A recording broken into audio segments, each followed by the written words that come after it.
The third is out. The third, okay. Because I know that there are about 6 variables, which he did mention earlier. You talk about INEC capture, which you mentioned, election litigation, resistance, I think, to technology, yes. The history of election fraud, what's voter suppression.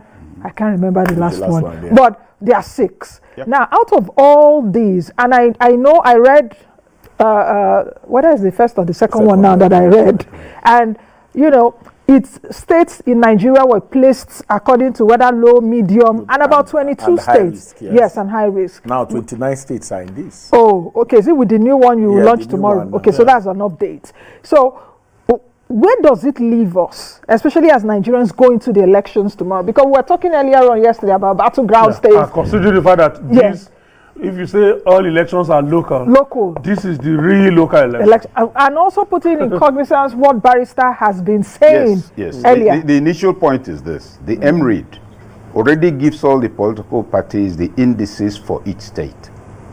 So what we saw the last time, and I hope we will see again, is actually indicative of the failure of the parties to make use of it.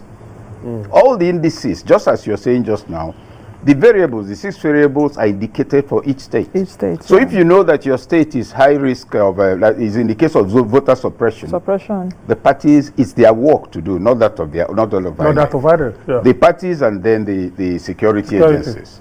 So already that index is there. Then, but I have a little concern about Barrister. He is given very useful information. But in this matter, we must move from the ideal to the real. Everything. The beavers are infallible, if you like, cannot be challenged. As in principle, they will do very well. But in practice, they are manipulable. They are products of technology. In addition to all of that, look, why do you put a bib around a child when you're feeding the child? Because the food will drop on the child. That's because he's a child. If you talk about the US, they don't have polling agents. They have what you call party agents. Now, the point I'm making here is that when you look at the level of your political maturity, at the level of party politics, at the level of responsible citizenship, at the level of the political economy where you have godfathers, nobody will tell you the kind of devices to put in place. So we do need party agents. And why you need them is that the integrity of the outcome is not guaranteed by the fantastic process you've designed. We had option A4, in which everybody stood in front of it was in the open. Poster. You were counted, you were excited. After the counting, did you follow them into the polling booth? No, that's where the results are written. And I was a presiding officer, and they wanted to rewrite the result because SDP had settled NRC. So their candidates, those who should watch for their own ballot, was among those telling me that it's not your business. We want it signed like that. What am I leading up to? A politically immature environment cannot depend on excellent policies for results. You must take into account the quality of human capital. I love this man. The quality of human capital, the forces at play. So what will make human capital get there? Because from what you just said, even though we get fantastic process done, yes, the human elements will still be human beings. There's a simple example. What they say in the Nigerian palace, we are peculiar people. No, we are not peculiar people. We are human beings. Every society has at one point or the other gone through what we are going through. Now, human capital. You have the MREID document, which would have given the parties 100% capacity to manage their vote. They didn't use it. Now, that's the kind of thing we are talking about. So it's not genetic, it's not ethnic, it's not Nigerian, it is human. Namely, that the political processes and the institutions of state have not matured to the point where they have their own integrity. And therefore guarantee the interests of the wider public. And a quick rebuttal to what you said about the transmission not being too necessary. No, I didn't. Two rebuttal. The Honorable Koyotoyo responded to you, and I think Mike Igede also tried to respond to you. Not necessary. Yeah, that is a mandatory requirement. Yes, even the IREV. It is a mandatory requirement. Yeah, but my question is, what if network makes it impossible? But what does that mean that election didn't hold? No, that's why I'm saying, what does it do? And then what have we imbued and inflicted in our process that has made election so expensive? That's overpromise. No, that's not the challenge. The quick challenge, every point of this election, there is a trust deficit. that makes it important that we are always at it. What trust deficit necessitated by integrity deficit. So what exactly? See, sir, integrity deficit comes before the So what was it that made us to discard the card reader? What was wrong with the card reader? A lot. Absolutely nothing. No, sir. No, it's not easily corruptible. No, that's what I'm saying. But just hold on, sir. It's the same thing you are saying, that if that part of it was not there, the card reader by itself was meant to take away voter identification theft. Yeah. That's what it was meant to cure. So what did we do? We now brought facials. We brought something that can now, and in the next this thing, there's a conversation about putting body odor.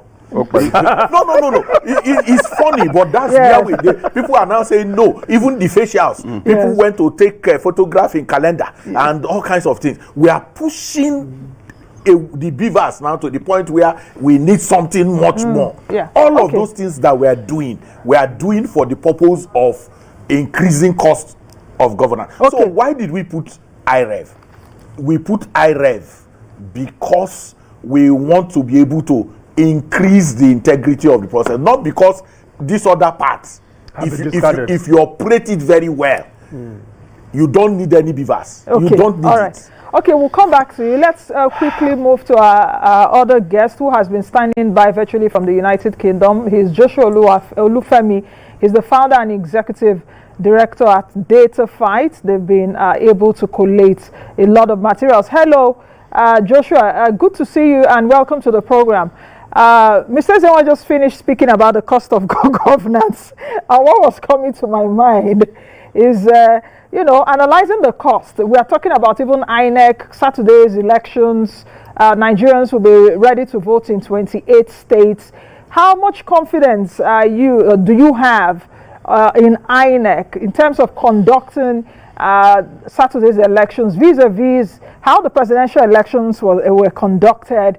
Vis-a-vis INEC preparedness? INEC is telling us now, we've been watching, different states, materials have been going there. Vis-a-vis also the cost, because I know for your company, you guys have been able to put those figures together, as you're one of those CSOs or civic tech organizations doing that. So quickly, please, Joshua, and thank you for your patience. Yeah, thank you so much, Nancy.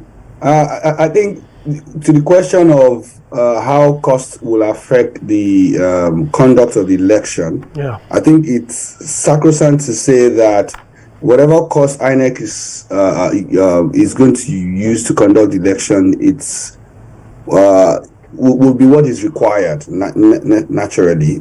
We can always talk about whether it's enough or not, but there are index that have shown that this is within what is required. I think that what the other issue is, how much has INEC grown, or how much has INEC improved in the way it conducts election, and that's what we saw happen during the February 25 election. That a number of things seem to have not improved, over time.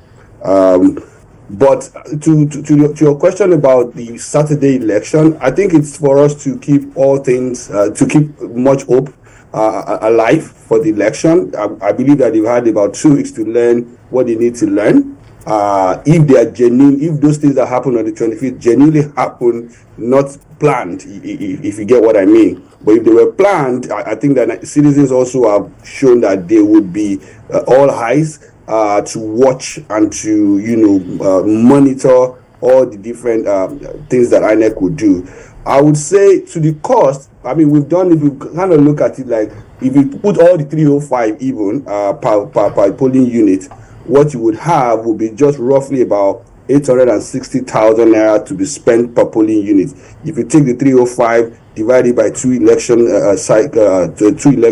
and then you divide it by 176,000 polling units, what you will have to conduct one election. And then you look at that, you have the INEC officials, you have the materials, you have the security agencies, you have to transport, there's the technology that you're using.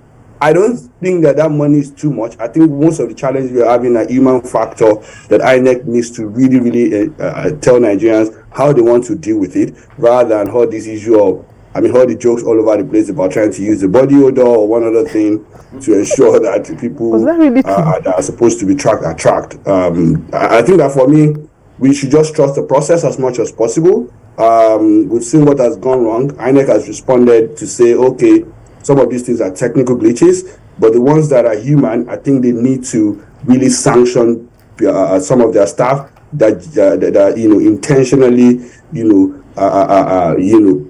alter the process as was planned, because until we start to sanction, INEC officials that go against the law, we would definitely come back to these 2027 and maybe more. Sanctions need to come in for those that intentionally breach the process, and for those things that genuinely went wrong, INEC needs to be very proactive to respond to them. Otherwise, that's how value for money will. Okay, Joshua, let me still stick with you, and let me bring in this question which was raised earlier by also Mr. Ezenwa. We're talking about 305 billion has been earmarked for INEC, this 2023 elections that would also involve the ancillary elections that we'll have. I think Kogi and one other state will have elections. Is it Ekiti? No. Kogi and Imo will have elections later this year. And when looking at the breakdown of the budget, of course, I saw that our team put it on earlier. Mr. Ezenwa said something, that we can have something on paper. Actually, we know that 305 billion has been earmarked to INEC for these elections. That's excluding the 50 billion naira annual budget to INEC. But it's one thing to have 305 billion naira on paper. It's one thing that amount to be released exactly to INEC, because he said from his observation at the last election, people will say, I never get my money, so I know they come off for here. I have not been mobilized, transport, so I cannot move. Do you have any sense of perhaps how much was released to INEC? Or is INEC a bit, arm twisted also not to release that kind of information? Or should we work with what we have, since we don't have an update or the amount released? Joshua, if you can hear me, please, can you unmute? Yeah, okay. I can hear you. Thank you so much. I was going to say that I think it's been so unfortunate that almost everything we do in Nigeria is speculative, and that's because government has not paid so much attention to open data, open government as it should. We shouldn't be having a case where we are not even sure whether what INEC what was approved is what INEC got, and if they have got all that they need to get as at today. I think that's a question that we can answer. It's one other issue that I think the National Assembly, the Auditor General, and the necessary agencies that,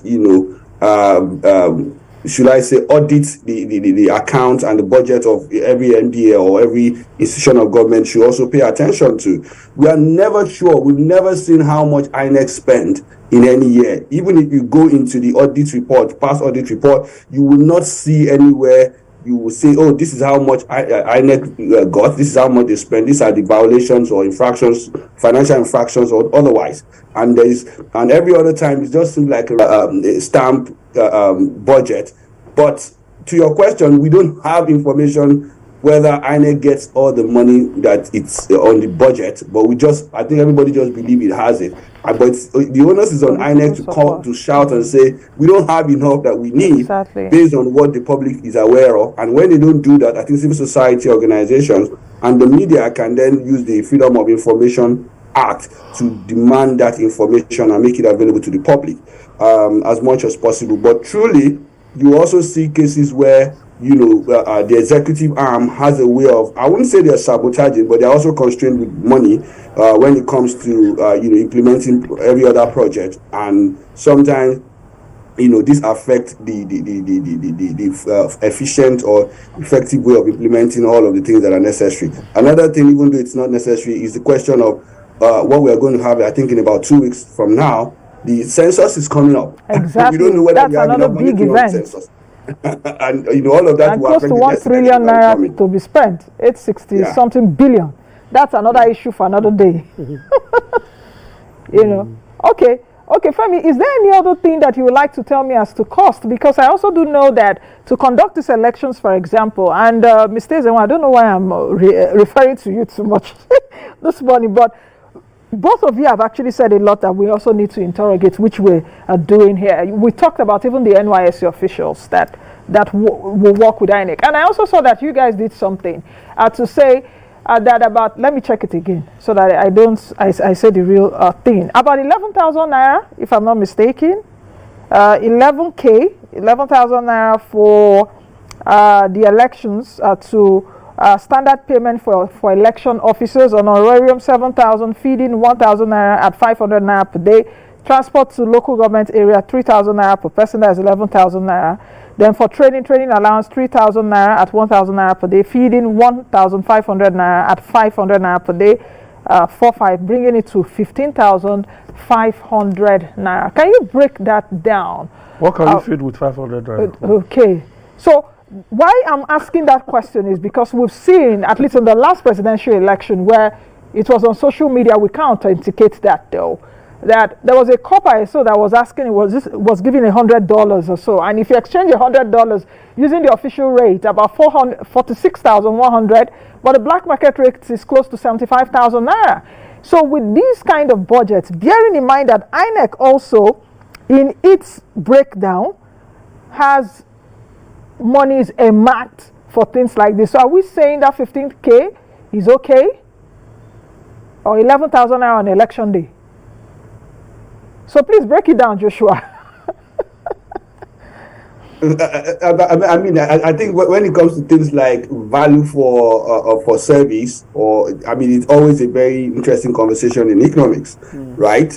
It's always a question of those that are giving that money, do they feel satisfied to take that money?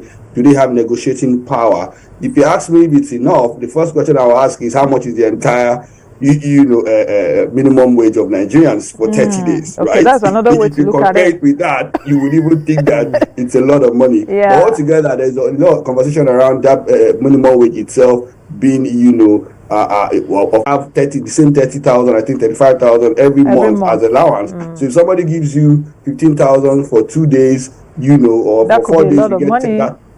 It seems to be a lot of money. So it's a different conversation altogether to ask if that money is enough for the person that is paid, and why people have to volunteer to do that. It's a voluntary. I think if we look at it from a voluntary point of view, we can say, it's manageable. It's what the country can afford.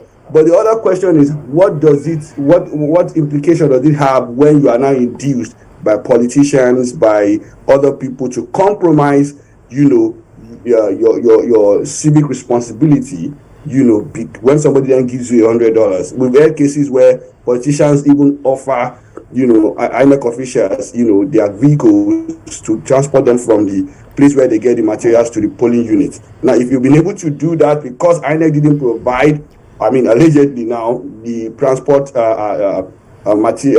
transportation resources for you, then you know that there's that tendency to be compromised. We've had cases where we learned that the Nigerian police that monitor the election, that secure the election, don't get more than the 500 to 1,000 naira per day to do the election. Now, what do you expect from the policeman who you give 1,000 naira to secure everybody in the polling unit, and somebody saying, take this something fried chickens, and take very nice water with it, and then take this 10,000 naira as you go.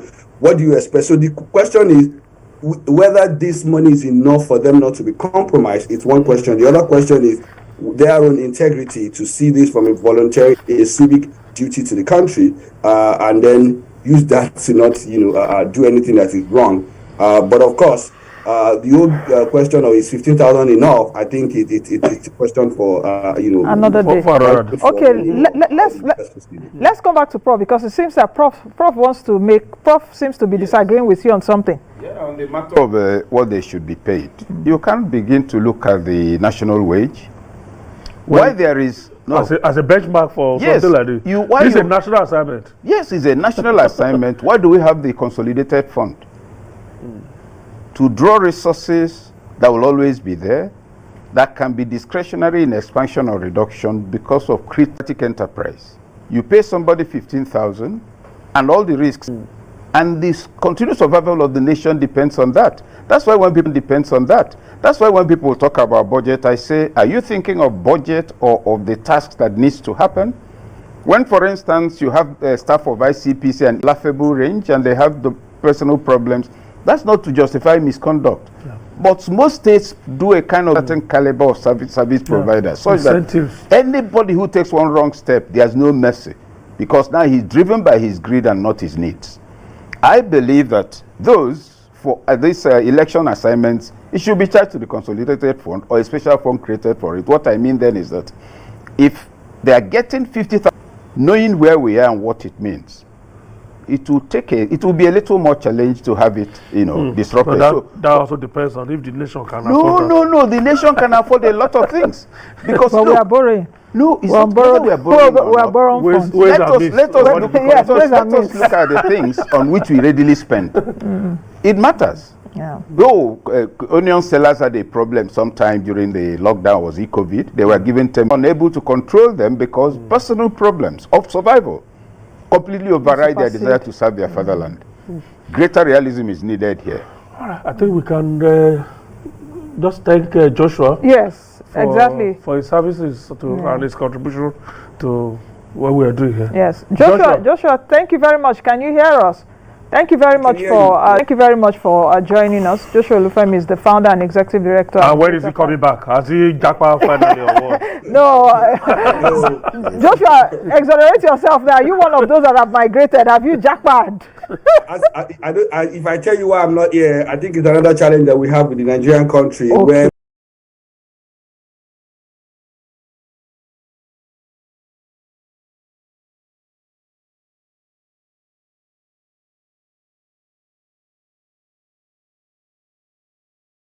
my passport is held in one of the embassies and I can't come back to my country, and that's the issue. Really, I love my country and I'll always be with my country.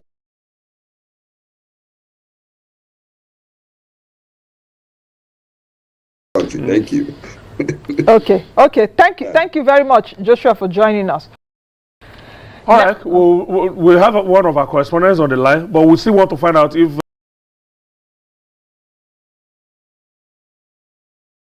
Barrister Guinea is back on the line, because we still have two issues to trash out with him. Like to go to the real threat scenarios that he spoke about as the means of forestalling all of these things from happening tomorrow. And then of course there's also one legal issue we also need to trash out with him too. Is he on the line? If it's not, then let's get Barrister Guinea. Okay, I can see you. I don't know which one we'll do first now. But Sagini, can you hold on quickly? Let's get a contribution from our correspondent. She's calling us all the way from Kano. Hello, Ada. Hello. Hi, Ada. I can see it's a very fine weather over there in Kano. It's is it sunny? Whether we are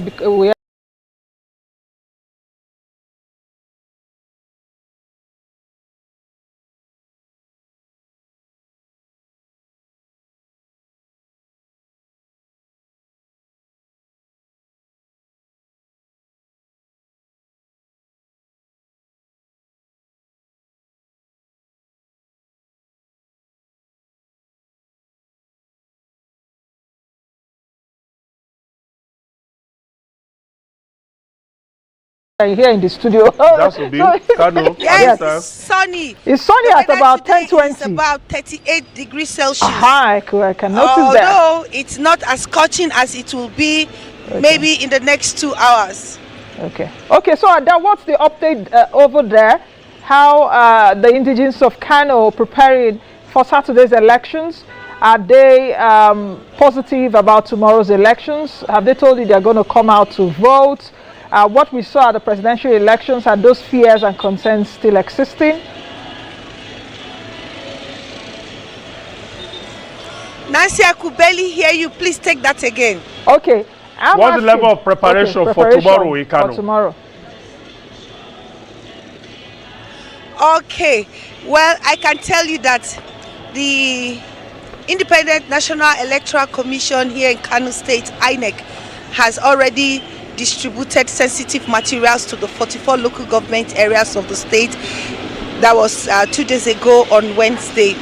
The items were kept in Central Bank, and it was from there that they were disbursed to those local government areas. And I can also tell you that deployment of security personnel is in place about 18,000 police personnel, including police mobile force personnel.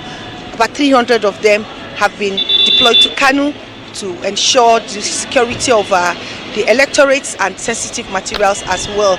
I can also tell you that the Economic Commission, the EFCC, Economic and Financial Crimes Commission. Financial Crimes Commission, EFCC, has deployed about 50 of its personnel to ensure that the voting process is not compromised financially. People are not induced to cast their votes for who they initially didn't want to. They have also deployed some personnel at the Aminu Kano International Airport to ensure that monies are not brought in cash to induce the electorate. Overall, the people are happy. They are excited to bring in the 8th governor of Kano State, 8th elected governor of the state since the creation of the state. And I can also tell you that the people are apprehensive about security ahead of tomorrow, because all parties have been accusing each other about importing thugs from neighboring countries. They are also apprehensive that the allegations and counter allegations of the political parties may come to pass, because even the police command here in Kano State has confirmed that it has intelligence that some of the political parties have imported thugs. Not only that, they have also imported arms that they will give to their thugs tomorrow to cause mayhem, cause violence, and ensure that the process is not peaceful. Well, when the Deputy Inspector General of Police in charge of Northwest came to town 2 days ago, he warned that he would deal ruthlessly with anyone caught on the other side of the law, but they will ensure protection of lives and property during this time. The cash crunch has hit the Kanu people so hard. Recall that Kanu is the commercial center of the country. There is no cash for people to conduct their businesses. Some people, especially the locals, the ones in informal businesses, they don't have account numbers, and the ones that have account number can even hardly accept your transfers, whether it is through a POS that is familiar with them or from your own transfers, because they said when they go into the market in the villages to buy these items, these people too don't have accounts. So it's disturbing. Kanu market, the popular Abubakar Rimi market, also known as Sabongeri market, has been hit hard. Even with the announcement or the pronouncement by the CBN governor that commercial banks should be giving out money, still there are no monies in Kanu in circulation. Everybody is holding tight to their own change. I have a personal experience where I had to beg the woman selling food to give me 100 naira to pay the tricycle man so that I can eat in her place and do a transfer. She refused. She said because if she goes to the market, she would need cash, so she cannot allow me pay through transfer for the food I'm going to eat. That's for me and Femi, and at the same time give me her hard-earned cash, which is hard to come by. However, I have some people standing by here who will talk to us about their expectations tomorrow and how they are prepared. I want to start with the local here, the Abubakar Abdullahi. Abubakar Abdullahi, you are talking to AIT Situation Room on the governorship election and House of Assembly election tomorrow. How prepared are you? Me, I prepare. Okay. So my name is Abubakar Abdullahi. The election of governor and House of Assembly of tomorrow.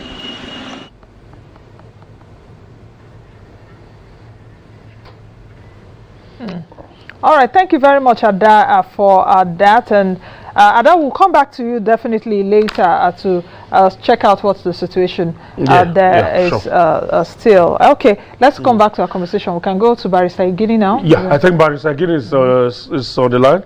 Yeah, Barrister Igini, okay. if you can hear the question. Okay. Let's talk about the real threats now, the threat scenarios, and probably how to overcome them tomorrow. Is there anything the citizens can do? Yes, sure. But very quickly, I listened to the professor there, and I just wanted to point out something which he said. We have to be very careful here. the beaver, I heard him talk about manipulation and all that. I want us to be very clear. For now, politicians have no answer to beavers. So when we say manipulable, people with uncritical minds out there will think that there's something they could do. No, for now, they have not found an answer to deal with it. What they are doing is try to work around it with phase strategies and all of that. And the things I told you, I will not mention it here because in the 2 states where they did that rubbish, we caught them. And there's an answer to that. And that will also be contained in my letter to the President of the Court of Appeal. Number 2, society make progress on the basis of reward and punishment. We are where we are today. We are in a state of anomaly in our country. It doesn't appear as if there are laws at all. And that is why I'm going to bring the table I want to talk about. Now, today, Aruleba, for 20 years, we'll be asking for Electoral Offences Commission. Why are we not having that? Why are we not having that? You see, when politicians repudiate or reject the norms and values on which democracy is practiced, democracy will die. It's our prayer that democracy should not die in our country. Now, the greatest problem we are having is the human agency. It is the human agency. Good laws, innovations are not self-implementing. They are not self-executory. Because we don't punish people is the reason why where we are today. Now, and that takes me to the next slide. Because what we have in the country today, there is no spirit of volunteerism. That's why we're talking about money here, money there, and all of that. How many people know that for spending 10 years in INEC, how much they give to you as civilians, whatever? It is just 5 million naira. Can you imagine that? For 10 years or for 5 years when you left office? But governors who spent 8 years, they have everything. So you find out that the institution we have, they are themselves, our reward system is a cause of corruption in our country. Now, I will start with what a professor, because in a society, we must have somewhere to turn to. In Nigeria, where do we turn to? Do we need to go to heaven and ask God to give us angels to conduct the election in Nigeria? That we went to the university community, places we consider where we have people of high integrity or presumed integrity. Sacred places, actually. And all that. And we went there. The action of a number of universities done does not reflect, I must emphasize, the overall majority of those academics that we have brought into the system. Because we were the one who started that process of bringing university in there. Recall, Aruleba, that in 2012, I had to take over Anambra to go and conduct the election there. Before I got there, the DSS and the security agency gave me information of how UNIZIC and UNN were between 2 main parties. All right, how they have infiltrated that university. I had to transport university done from, led by Professor Epoke, from University of Calabar to what do you call it, Anambra State, at a huge cost. And that takes me to the question the guy in London and Prof has talked about. There's a difference between an organization making profit and a public institution that have to render service. Whereas private organizations talk about profits, public institutions talk about service. But service must reflect what we are putting in there. Now, the professor in 2019, it is a scenario that's going to happen by tomorrow. They are still going to do it. All right? But just to let you know how they want to go about it, how they go about it. Now, I start with the quotation of the professor. After he was convicted, just before his sentence, Professor Peter Ogban, who was sentenced to 3 years imprisonment, he was asked for his plea of allocutus. What did he say? When next I'm given a responsibility of this nature, I will be extra careful. All that glitters is not gold. Everyone is a persona. The way they look is not the way they are. I will be very careful in dealing with people. This is a professor who was a returning officer for the Northwest Senatorial District of Akwa Ibom State in 2019 in a contest between the sitting senator, Senator Chris Ekpenyong, who scored 25,123 votes in a senatorial district that is made up of 10 local governments. His rival, Godswill Akpabio, he scored 10,533. This result was collated from the polling unit down to the ward, from the ward to the local government, collated by other university lecturers. But when it got to the collation officer, this is where people must be careful tomorrow. For House of Assembly, the governorship, you have to be careful tomorrow. That even everything would have been done very well. But if you are not vigilant at the last point of collation, figures cannot be manipulated. And what did he do? He did not change the total number of vote cast with respect to that election. What he did was that when they gave him the results, Chris Ekpenyong, who scored 25,123, this professor, what he did was that he removed 5,000 and added it in front of, removed the zero of the 10,000 for that of Akpabio. Akpabio's vote became 15,334. That of Chris Ekpenyong now dropped down to what we call 20,123. Take note, the fraction after the main figure, they are constant. So if you are not careful, you will be seeing a repetition of 123, that is the fraction after the main figure, but the main figure has changed. You will see 534. All right? This was what he did, increasing and decreasing. This was what he did. But and we caught him because the tracking system that INEC, if fully implemented, it will track every of these things that happened. We caught him, and that's what he did, and we arraigned him in court, and he was sentenced for 3 years imprisonment. The other professor is still on trial. In fact, his case is supposed to go on today. That one is all the same. What did he do? Politicians generated. Look, let me inform you. It is not new. Politicians produce INEC results. They produce INEC results in the current Senate. In the current Senate, there's somebody there who produced INEC results. Regrettably, when INEC took the matter up and went to court, regrettably, the court would rather uphold a forged result, despite all the security features that INEC proved to show that this one is forged. That professor, the second professor on trial, politician generated result sheet and gave to him, and he announced an election that did not happen. Eventually, the matter went to the tribunal upheld our position up to the Court of Appeal. This is the second scenario. What they will do is they won't increase the